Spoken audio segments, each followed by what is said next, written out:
Poucas armas na história da guerra incutiram tanto medo em seus oponentes quanto o tanque Tigre do exército alemão da Segunda Guerra Mundial. Quando surgiu nos campos de batalha da África do Norte e da União das Repúblicas Socialistas Soviéticas em 1942, provou imediatamente ser um veículo de combate blindado superior, superando todos os tanques aliados dos Estados Unidos então em serviço, graças à sua pesada armadura que lhe proporcionava proteção contra todos, exceto os maiores canhões, enquanto ele próprio exibia a incrivelmente eficaz arma Kilowatt-hora 36 de 88 mm. Embora construído em números comparativamente pequenos em comparação com tanques como o M4 Sherman Tank ou o tanque modelo de 1934, sua reputação no campo de batalha como um excelente matador de tanques superou em muito seu impacto material direto, dando origem ao terror do Tigre que assombrava muitas equipes de tanques aliados quando entravam em combate. Mesmo nas mãos de uma tripulação inexperiente, o Tiger era uma arma formidável, mas quando operado por tanquistas habilidosos, às vezes era quase imparável, e alguns dos maiores ases de tanques da Alemanha ganhariam seu status nesses veículos, frequentemente enfrentando um número maior de tanques inimigos em um único confronto e saindo por cima. No episódio de hoje, vamos examinar a história de Michael Wittmann, provavelmente o mais celebrado entre seus colegas na Alemanha nazista, tornando-se o garoto propaganda da Força Tigre na propaganda alemã. Um as do Tigre, sua fama e status de celebridade podem levar alguém a acreditar que Michael Wittmann era apenas exagero. No entanto, na verdade, ele pode até ter sido mais temível do que sua incrível reputação. Bem-vindo ao Guerras dos Mundos.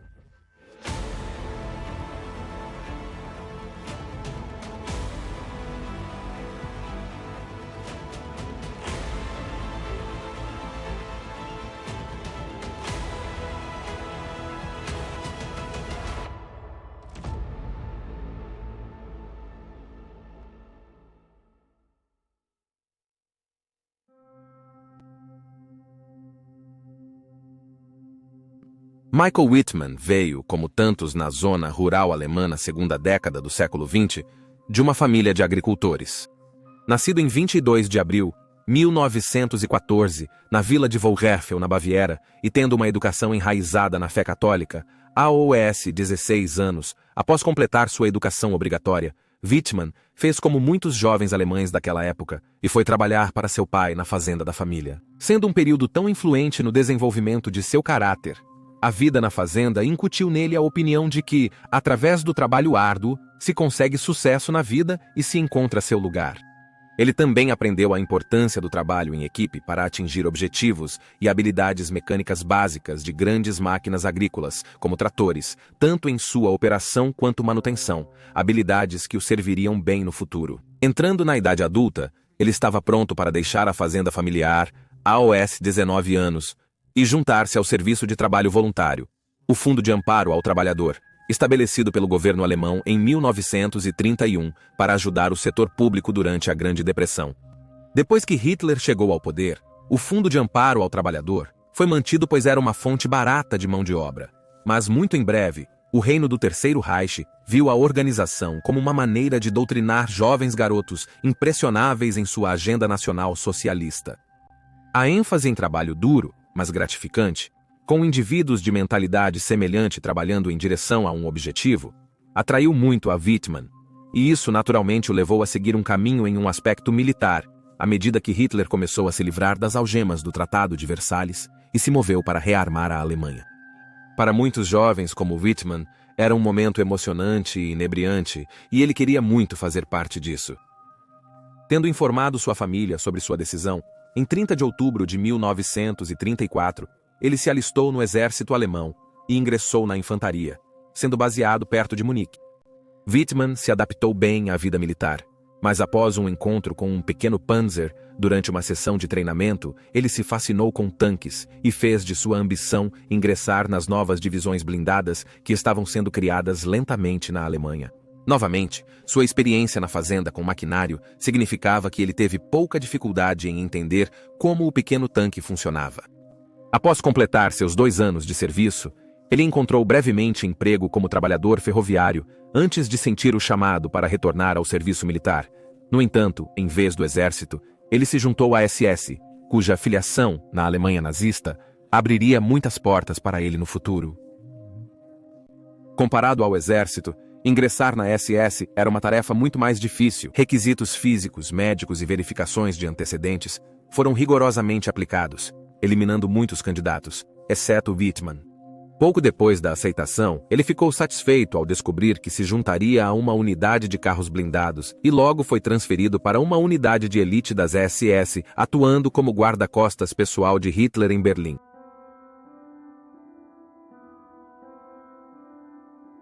Aos 25 anos, Wittmann se encontrou participando da campanha da Polônia, que acabou instigando a Segunda Guerra Mundial. Como líder de sua própria equipe de carro blindado, sua unidade ainda estava subordinada ao exército alemão, com sua tripulação principalmente envolvida em reconhecimento avançado e proteção dos flancos do exército alemão contra inimigos. Wittmann foi nomeado para os Lords em 4 de setembro de 1941, sendo um dos primeiros membros. Wittmann e seus colegas da SS enfrentaram resistência polonesa obstinada, mas logo os poloneses recuaram e foram derrotados. No dia 25 de setembro, Hitler, confiante em suas unidades de guarda-costas, inspecionou-as pessoalmente em campo. Após obrigar os poloneses à rendição, Wittmann e sua equipe garantiram suas novas terras e retornaram à Alemanha no Natal para descansar e treinar, preparando-se para a campanha ocidental contra Reino Unido e República Francesa. A unidade de Wittmann foi atribuída ao grupo de exércitos B do general Fedor von Brock, responsável por atacar a Holanda neutra e apoiar o avanço principal do exército alemão através do Reino da Bélgica, em vez de atacar diretamente a França. Avançando para a Holanda, Wittmann e seus camaradas capturaram várias cidades, vilas e pontes importantes sem disparar um único tiro, pois os defensores holandeses foram totalmente pegos de surpresa. Avançando e depois capturando Roterdã, as unidades senhores eventualmente se voltaram para o sul em direção à França, encontrando seu outrora temido grande inimigo desmoralizado e cansado, e incapaz de oferecer uma defesa eficaz contra o Blitzkrieg alemão, embora a força expedicionária britânica tenha conseguido escapar para casa via Dunkirk antes que a França caísse completamente. Mais uma vez, Wittmann e seus carros blindados foram usados para policiar o território recém-capturado na França antes de retornar para a Alemanha para se reequipar. Sua unidade agora trocava seus carros blindados pelo mais poderoso canhão de assalto Stug 3. Construído no chassi de um tanque Panzer III, o canhão de assalto não tinha uma torre totalmente rotativa, exigindo que o veículo virasse na direção geral do alvo. Mas o veículo não foi projetado para lutar contra tanques inimigos, sendo destinado a eliminar fortificações inimigas. No entanto, equipado com uma arma de 75 mm, uma arma bastante poderosa para um veículo de combate blindado no início da guerra, o tanque Sturmgeschütz 3 acabaria sendo cada vez mais usado no papel anti-blindagem, particularmente para montar emboscadas ou atirar em formações inimigas de um ponto de vantagem alto. O treinamento no uso do Stug 3 foi intenso e o mais realista possível para preparar Wittmann e sua unidade para a próxima campanha russa. No entanto, primeiro, eles deveriam apoiar a invasão da Alemanha à Iugoslávia como parte de sua ajuda à Itália que lutava contra a Grécia. Em 7 de abril, a unidade de Wittmann entrou na Iugoslávia pela Bulgária, atravessou o sudoeste dos Balcãs e chegou à Grécia. Wittmann frequentemente demonstrava sua coragem e habilidade com o Stug 3. Durante o avanço, usou uma tempestade para ocultar a aproximação a uma fortificação inimiga, devastando-a o suficiente para permitir o rompimento das tropas da SS. Até 30 de abril, a Iugoslávia e a Grécia haviam caído, e Wittmann e seus homens participaram de um desfile por Atenas para celebrar sua vitória. Mas é claro, o verdadeiro teste de sua coragem ainda estava por vir. Mudando-se para a Boêmia para um breve descanso e para fazer preparações para a próxima fase da guerra, na véspera da invasão da União Soviética, apelidada de Operação Barbarossa pelos alemães, a unidade de Wittmann estava em reserva quando o ataque inicial começou em 22 de junho de 1941. Finalmente, no dia 27 de junho, se juntaram à divisão SS Viking para marchar para o leste em direção a Zamość. O exército soviético pouco podia fazer para conter os gigantes nazistas nesta fase inicial da guerra, com o Blitzkrieg alemão e do eixo norte-sul cercando defensores soviéticos mal organizados e sufocando-os até a morte, seja isolando-os de suas linhas de suprimento ou obliterando-os com poder aéreo e artilharia. Whitman e seu Stug 3, que havia sido apelidado de Abutre pela sua tripulação, continuaram a ajudar na destruição de fortificações defensivas, mas então, em 12 de julho, seu atirador avistou uma formação de veículos soviéticos se movendo à frente de sua posição, tentando escapar de outro cerco iminente. Eles rapidamente identificaram os veículos como sendo os temidos T-34, 76, e havia 18 operando em 2 grupos. Neste ponto da guerra, o tanque T-34-76 ainda era uma arma muito temida, que podia igualar muitos dos tanques e destruidores de tanques utilizados pelos alemães. Whitman mandou carregar uma bala perfurante no canhão do Sturmgeschütz 3, assumiu uma posição estratégica em uma colina próxima e destruiu seu primeiro tanque impressionante do Exército Revolucionário Vermelho. Mas ele ainda não tinha terminado, e na confusão que se seguiu, ele derrubou mais 5, o que lhe rendeu respeito e reconhecimento de todas as patentes dentro dos Wehrmacht. Com táticas superiores, os alemães conseguiram inicialmente neutralizar as vantagens do tanque modelo 1934, mas cada vez mais deles apareceriam nos meses seguintes e cobrariam seu preço dos alemães. Dado as enormes demandas por blindagem alemã na Rússia, muitas equipes de tanques alemães se encontraram espalhadas, especialmente quando se tratava de canhões de assalto. Como resultado, Whitman logo se encontrou tendo que aprender a lutar com o veículo por conta própria, com pouco apoio, pois ele deu às unidades de infantaria SS um poderoso golpe contra posições inimigas. Em agosto, o Stug 3 de Whitman também entrou em combate com um navio de guerra soviético durante a batalha pela cidade de Kherson, afundando-o antes de disparar contra um submarino soviético próximo. Tendo sido ferido por fragmentos de granada explosiva, ele foi retirado para descansar, onde recebeu várias condecorações por sua coragem e habilidade, incluindo a Cruz de Ferro de primeira classe. Os oficiais das SS também notaram ele, vendo-o como um modelo para os homens sob seu comando, sendo quieto e digno atrás das linhas, mas corajoso e determinado no campo de batalha. Além disso, ele treinou novos tripulantes do Stug 3 na frente, com comandantes esperando que passasse suas habilidades a OES mais jovens. No entanto, nem Whitman, nem ninguém mais no exército alemão conseguiram mudar sua sorte até o inverno, e enquanto ambos os lados se preparavam para combater o frio, bem como uns AOS outros, Whitman se viu a caminho de volta para a Alemanha para se tornar um oficial e treinar com uma nova arma. Como ele havia feito anteriormente, Whitman se destacou em seus esforços para se tornar um oficial nas SS e, após completar seu treinamento, se viu designado para uma das mais novas e potentes máquinas de guerra das SS, o tanque Tigre. Com uma poderosa armadura e uma arma de 88 mm, o Tigre era uma grande ameaça para quase todas as armaduras soviéticas no verão de 1943. Era extremamente necessário na linha de frente, já que os soviéticos estavam empurrando os alemães de volta. Retornando à frente oriental, Whitman e seu Tiger desempenharam um papel proeminente na Operação Cidadela de Hitler, um massivo ataque de pinça às forças soviéticas, envolvendo a maior parte do corpo blindado da Alemanha. Com as forças blindadas soviéticas agora repletas de tanques modelo 1934 e da série Kilovolt, os alemães esperavam que os novos Tigres e Panteras confrontassem a quantidade soviética com a qualidade alemã.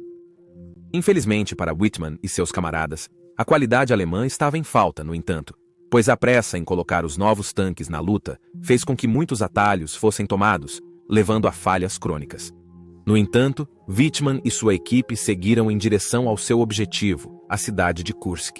As batalhas resultantes por Kursk testemunhariam a guerra blindada atingindo seu ápice e produziriam a maior batalha de tanques da história.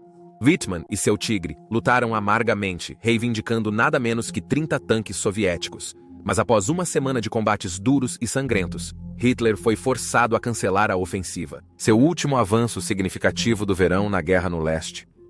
Procurando salvar o que podiam do desastre, Whitman recebeu a Cruz do Cavaleiro e estampou muitos filmes e publicações de propaganda à medida que se tornou conhecido como o Barão Negro, em referência ao Barão Vermelho, o as da aviação na Primeira Guerra Mundial. Após uma breve realocação para Tsaitália, Whitman e seu Tigre voltaram para a Frente Leste no final de 1943, onde se juntaram à batalha cada vez mais amarga do exército alemão para conter o inimigo. Pouco depois, o próprio Adolf Hitler concedeu a Whitman folhas de carvalho para sua Cruz do Cavaleiro, por destruir um total de 117 tanques inimigos. Em 19 de abril de 1944, Wittmann foi realocado novamente, desta vez a noroeste de Paris, exatamente a tempo para os desembarques aliados na Normandia. Wittmann e seus camaradas do pesado batalhão de Panzersenhores 101 foram rapidamente ordenados a atacar as zonas de desembarque da Aliança dos Estados Democráticos para impedi-los de escapar. Comandando 12 Tigres, a jornada à Normandia era perigosa, pois os aliados tinham superioridade aérea e os ataques dos Mustangs da página 51 e dos Typhoons vendedor ambulante eram frequentes. Quase uma semana após os desembarques, Wittmann havia chegado à nova linha de frente no oeste, mas ao custo de 6 de seus Tigres perdidos para ataques aéreos e avarias antes que eles encontrassem qualquer blindagem aliada. Na manhã de 13 de junho de 1944, Wittmann avançou para a vila de Ville-Bouchage, descobrindo que a 7ª Divisão Blindada do Exército Britânico já a tinha tomado. Agindo sozinho, surpreendeu os britânicos, disparando granadas de seu canhão de 88 mm nos tanques e veículos blindados deles, enquanto a metralhadora eliminava vários soldados de infantaria. Eventualmente, no entanto, os britânicos conseguiram se organizar e incapacitaram seu Tigre, forçando-o a abandoná-lo, mas não antes de Wittmann ter destruído cerca de uma dúzia de tanques Churchill, bem como vários outros veículos.